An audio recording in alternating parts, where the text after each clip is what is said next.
Alright, ito na mga ka-tracker. Ayan, kompleto na. So, tapos na i-washing. Ang unit natin ay i-release ngayong araw at gumanagad na yung panahon. So, complete electrical lights accessories na po yan. I-release na ng aming client. Ayan, from Bicol. So, ito na po. Alright, ikutan lang po natin yung unit. Ito po ay Isuzu Forward single headlight, old model po siya. Ang makina po nito ay 6HE1-1 mechanical engine with original mounted 3 tonners, 3 section na unique boom frame po yan. And then drop side po yung body nito.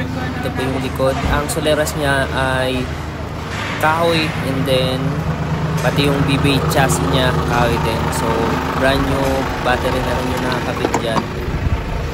Ayan na yung jack tire range, spare tire remover. Ayan po yung mga kukuha from Bicol. Ano pangalan mo, sir? Jason Brescia. Ayan, shoutout po kay Sir Jason. At yung kasama mo, sir?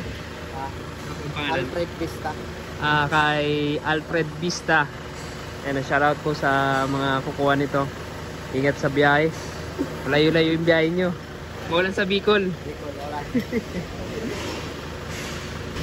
Ayan yung driver nila, Sir Jason Vista. Ayan yung magda-drive ng unit. Ang ganda ng unit. Kompleto na.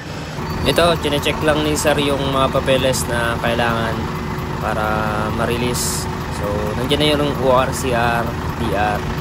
Right? So, biyahe na. Sa mga naghahanap po ng Japan Surplus Truck, dito lang po kami matatagpuan sa Barangay Mambugdos, Bacoor, Cavite, Calipin Marketing Corporation. Nandito po yung mga available unit po namin na as-is condition. So, saka lang po natin i-recondition kapag napili ninyo na yung unit. Depende sa gusto nyo pagkakagawa o pagkakayari. So, kindly contact us on our FB page. Maraming salamat.